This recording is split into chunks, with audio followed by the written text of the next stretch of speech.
കണ്ണൂരിൽ സമാധാന ശ്രമങ്ങൾക്ക് സർക്കാരും പാർട്ടിയും മുൻകൈയെടുക്കുമെന്ന് CPIM സംസ്ഥാന സെക്രട്ടറി കോടിയേരി ബാലകൃഷ്ണൻ.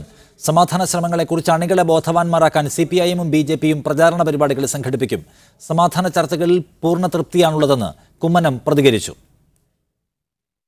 1.5 മണിക്കൂറോളം നീണ്ട ചർച്ചയിൽ CPM സംസ്ഥാന സെക്രട്ടറി കോടിയേരി ബാലകൃഷ്ണൻ, BJP അധ്യക്ഷൻ കുമ്മനം രാജശേഖരൻ, RSS നേതാവ് P. ഗോപാലൻകുട്ടി മാസ്റ്റർ തുടങ്ങിയവർ പങ്കെടുത്തു.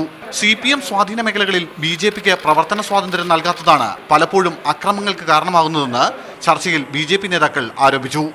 ഇക്കാര്യം പാർട്ടി ജില്ലാ നേതൃത്വവുമായി ചർച്ച ചെയ്യുമെന്ന് കോടിയേരി മറുപടി നൽകി. മേൽത്തട്ടിൽ നടക്കുന്ന സമാധാന നീക്കങ്ങൾ അണികളിലെത്തുന്നില്ല എന്നതാണ് ചർച്ചയിൽ ഉയർന്ന പൊതുവികാരം. ഇതിന് പരിഹാരമായി വരുന്ന 10 ദിവസം ജില്ലയിൽ ഇരു പാർട്ടികളും സമാധാന പ്രചാരണ പ്രവർത്തനങ്ങൾ സംഘടിപ്പിക്കും. CPIM പ്രവർത്തകന്മാർ ഒരു സ്ഥലത്തും അക്രമ സംഭവങ്ങളിൽ പങ്കെടുക്കാൻ പാടില്ല. ഒരു തരത്തിലുള്ള അക്രമത്തിലും മുൻകൈയെടുക്കാൻ പാടില്ല എന്നുള്ള കർശനമായ സമീപനമാണ് പാർട്ടി തീരുമാനിച്ചിട്ടുള്ളത്.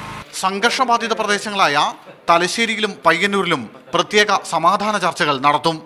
ഉഭയകക്ഷി ചർച്ചയിൽ പൂർണ്ണ തൃപ്തിയുണ്ടെന്നും സമാധാന ശ്രമങ്ങൾക്ക് ചർച്ച കരുത്തു പകരുമെന്നും കുമ്മനം രാജശേഖരൻ പ്രതികരിച്ചു.